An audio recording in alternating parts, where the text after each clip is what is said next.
xibaar yu wér te wóor ca tàng-tàng ba abonnez-vous pour ngeen di mën di jot suñuy vidéo. kii di Mansour Faye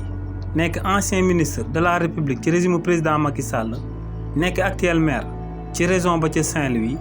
yëkkati na ay ŋàññ daal di koy jëmale ci hôpital régional bu nekk ca Saint-Louis. si li ni mel kii di Mansour Faye ne xalaatut a jël kenn ku bokk ci njabootam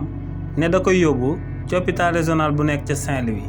ndax ne hôpital boobee dafa manqué infrastructure ba nga xam ne boo fa yóbbee sab malade jàngoro bi day daal di yokk.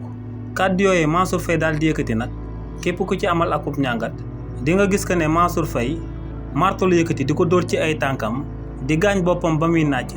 te moom rek moo yëgul que ne moo ngi gaañ boppam. lu sabab lu tax ñu wax li ni mel moom mooy que ne kullu sénégalais xam na bu baax que ne bu hôpital régional bu Saint-Louis doxulee nu mu war a doxee Mansour Faye da cee am ngandam part de responsabilité ndax kii di Mansour Faye ci régime président Macky Sall nekkul woon maire Saint-Louis rek daal di ciy yam waaye kookee dafa doon occupé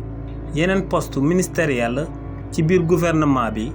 yu ko mayoon opportunité ci 12 ans yu fi président Macky Sall nekkoon ngir mu daal di amal ay réalisation yu bëri ca Saint-Louis notamment ci domaine santé. waaye tamit kii di Mansour Faye kenn du fàtte que ne frère la ci Marème Faye Sall te kookee di Marème Faye Sall ginnaaw ba fi président Macky Sall di doon nekk président de la République yoreel na fi fondation biñ dippee bâtir le Sénégal bi nga xam ne da doon yëngu ci domaine santé. te li ni mel tamit opportunité la woon ci Mansour Faye ngir mu jaaroon foofee daal di defar bu baax plateau médical ba nekk ca Saint-Louis. waaye kookee di Mansour Faye daa préféré woon bañ a ñàkk liggéey ak incompétence xaar nag ba bépp influence bu mu amoon ci réewu Sénégal daal di jeex mu yëkkati ay kàddu aveu d'échec daal di koy jëmale ci boppam sans moom mu daal di koy xam.